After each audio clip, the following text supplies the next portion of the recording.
Hi guys, ito nga palang video na to ay simula doon sa bahay namin sa may tabing dagat hanggang doon sa pabahay. So ayan na nga, nakikita nyo yung kapatid ko at saka si Mister may dala-dalang mga pagkain. Kasi doon kami nagluluto guys sa bahay doon sa tabing dagat kasi hindi pa nga nalilipat lahat ng gamit doon sa pabahay.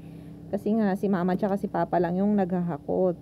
Majujonda na kaya ayan. Ayan po yung dating basketball court ng aming barangay. Hindi na po siya na babasketballan ngayon. Parking lot na po siya kasi hindi na nga po nagagamit. So ayan na guys. O, balik tayo sa daanan. O di ba, sementado ulit yung daanan nila. Paakyat. Tapos eto guys, may part na hindi sementado pero okay naman 'yan. Ayan po bahay nila ya. Tinang nila ang ngangang. O nasalubong ko pa si Waki. Shoutout sa iyo, Wak. Yan po yung daanan mula sa bahay namin doon sa dagat hanggang sa pabahay. Ayan po, madadaanan nyo po dyan yung barangay, barangay hall nila, multi-purpose barangay hall ng barangay Binudak. Katabi niya po yung barangay health station. Magaganda po yung mga ano nila dyan, mga buildings. Katabi naman po nun yung evacuation ata center. Pero hindi ako sure pero alam ko magkatabi yan sila. Maganda rin yung evacuation center nila guys. Malaki. Tapos malinis. Tapos guys, ayan dyan. Katabi naman sa kabilang side yung covered court na po. Yan po yung covered court. Malaki po yan guys. Umulan, umaraw, pag may event, no problem.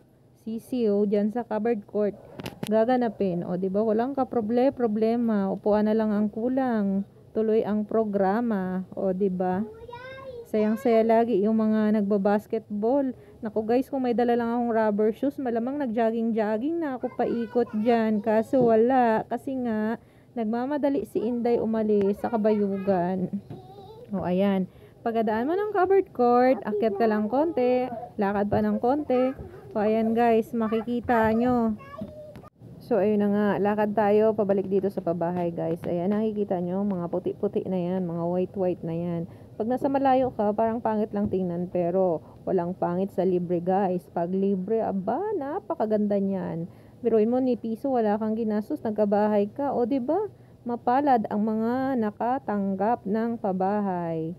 Libreng pabahay. Ayan guys, first row, second row, third row, fourth, 5, 6. Hindi ko alam kung hanggang 7 ata yan. Hindi na kasi mahagip ng camera natin guys kasi malaki kasi siya. O diba tingnan nyo guys, ang ganda, linya-linya.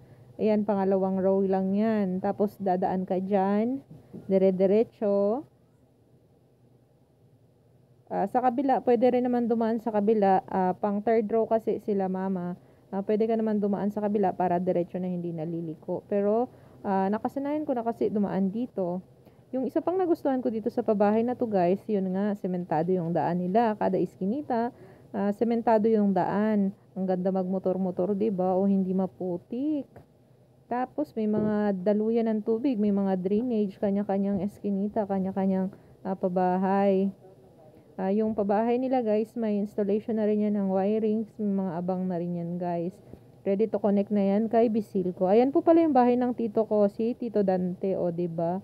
O, kalain mo yun, ganda na ng bahay niya. Dire-diretso lang tayo guys. Ayan po, bahay nila Ninang Judith Victor sa shoutout sa Labuya family. O ayan, unang iskinita guys, liliko ka pa kanan. Pagkaliko mo ng pakanan, unang bahay, pangalawang bahay, yan, tinuturo ko yan kila mama. Sa kaliwang side naman, o ayun na nga, dumaan na yung kapatid ko. May dala-dala yan guys, ulam. O, shout out sa magandang news ng Binuda, kay Ate Lani, abrasada. Yan guys, dito na ako sa may kanto ng bahay namin. Paliko, ayan yung kapatid ko. Yun yung mga anak ko, pati yung pamangkin ko.